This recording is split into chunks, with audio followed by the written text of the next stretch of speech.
OKC win game 4, 111 to 104. Again, another great game from the NBA in these finals. It's almost a flip of what we had in game 3, where Indy really made the rally in the fourth for game 3. OKC made the rally in game 4. Let's talk about it. I cannot believe that Indy lost this game. They looked like they were in complete control for pretty much the first 3 quarters. And in my opinion, they looked like they had the crowd on their side, which obviously they did.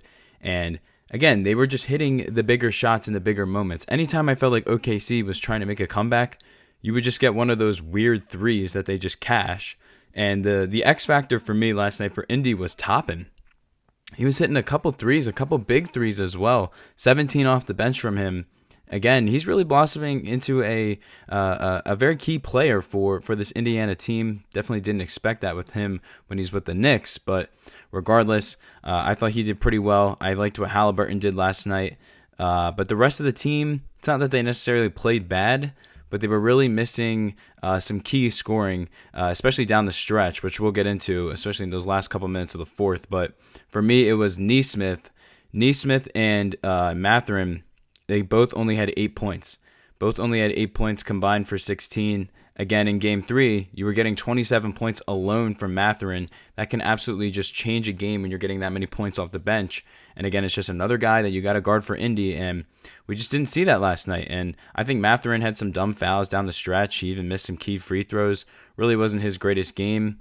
So it's kind of hard to kill him because obviously he's not a star of the team, but I think really just not having the scoring from those two kind of hurt the team as well. I mean, even Nembhard only gave you 10 points. If you could have just maybe gotten another 3, 4, 5 points from each of those guys, that's another total of 15 points in general. Maybe the game would have been different, but that's not what we saw. Indy collapsed at home, and in my opinion, Indy just blew a huge opportunity.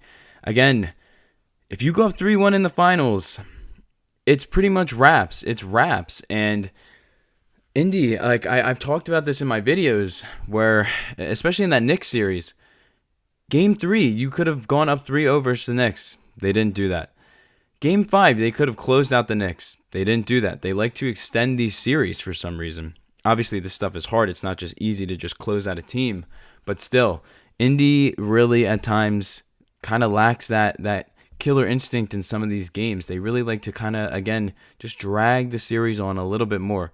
Now, I can't complain about that as a neutral fan just because, I want to see more basketball. So I'm honestly very happy that OKC won. But at the same time, I was just like, wow, man, like you had the opportunity. You had the crowd. You had it all. And now OKC has reclaimed home court advantage. It's 2-2. We're heading back to Oklahoma City, and things have completely flipped. So just a huge blown opportunity by Indy last night. Really liked what I saw from OKC, especially down the stretch. Again, as I mentioned, it was pretty much the opposite of what I saw in Game 3. And I really kind of went at Chet and I went at SGA in my last video, and I needed to see more from them, specifically SGA. And that's what we got. SGA with 35 points, 3 steals, 15 in the fourth quarter. That's huge. That's MVP stuff. That's what an MVP does. And again, he just comes up big in big moments when the team needs him, and he learned from his last game. And again, that means so much to me just when I start really, ranking these players, considering where you are, how much of again, impact player you are. And again, 3 points in the last game to 15. Yeah, that's MVP level stuff. That's stepping up in the biggest moment. That's knowing how to get your team the win when you need the win. You couldn't have gone down 3-1. Again, the series was over in my opinion. So just loved what I saw from SGA, especially again, he hit a big 3 with about 3 minutes left to cut the lead to 1. And yes, there was somewhat of a push off there, but he's gotten away with it. That push off shot that he had on Nesmith, man, that was a tough shot as well. That was huge down the stretch. Just loved what I saw from SGA last night. Another big game from Jalen Williams as well. 27 points, 7 rebounds, and 3 assists. Again, this guy just gets a bucket when he needs to.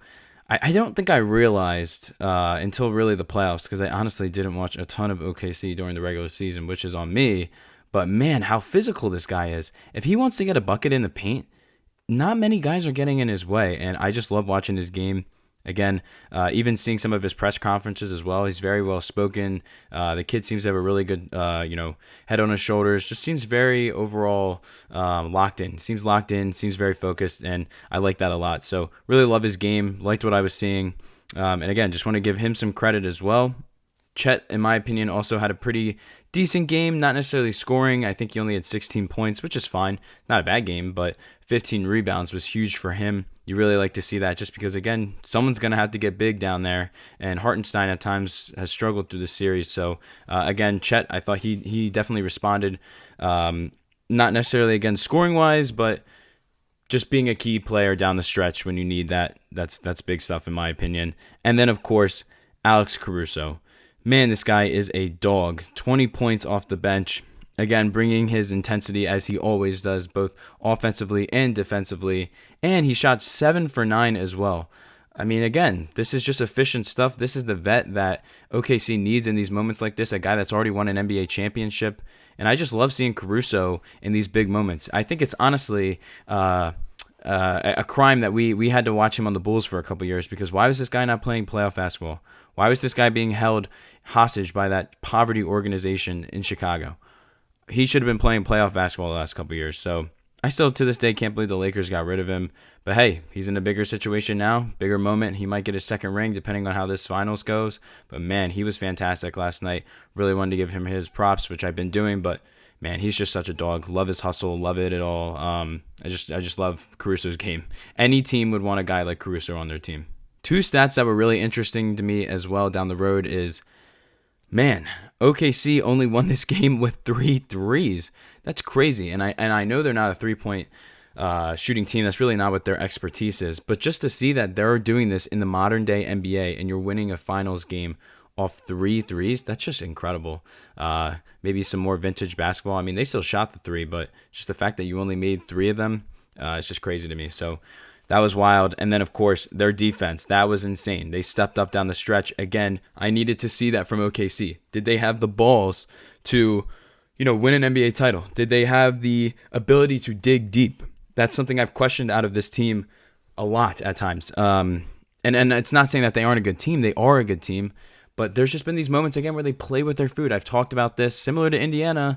I mean, even last game, that's what they did. They played with their food. But we saw it last night. They stepped up big. Indiana scores 1 freaking point in the last 3 minutes of the game. Yeah, that's lockdown. That's digging deep.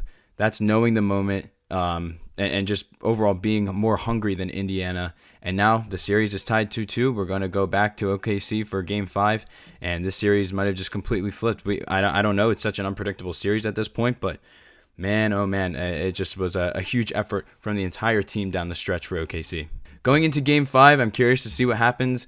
At this point, I feel like I can't even make a prediction because I don't know what I'm getting from both these teams every single night. I think they're both going to be hungry, obviously. I mean, it's Game 5. We all know, if you follow the sport, how pivotal Game 5s are. OKC's got to take this one strictly just because they're at home. You got to do that, but I expect Indy to be hungry as ever. They know that they blew an opportunity last night. So I just think Game 5 is going to be a phenomenal game of basketball. So excited for it. But yeah, I just want to get this out there like I always do. Love talking the NBA. Love talking finals. Again, I'm glad that we've really only had one dud of a game so far of this series. Really enjoying it. It's so unpredictable. My OKC in 5 prediction looks absolutely cooked, but I could care less. I love basketball as a neutral fan, and if we can get this to go to 7, I would be very happy. So yeah, super excited. Super excited for Game 5. You guys know I will be recapping it. And yeah, let me know what your thoughts are down below on this game. It was a crazy one. Just super proud of SGA for him stepping up. Indy, you blew another opportunity. Will they be able to respond? Curious to see. But yeah, that's all I got for you guys on this one. If you have any comments, like I said, drop them down below. If you like this video, feel free to give it a like. And if you like my type of content, feel free to subscribe. I will see you guys on the next one. Peace, guys.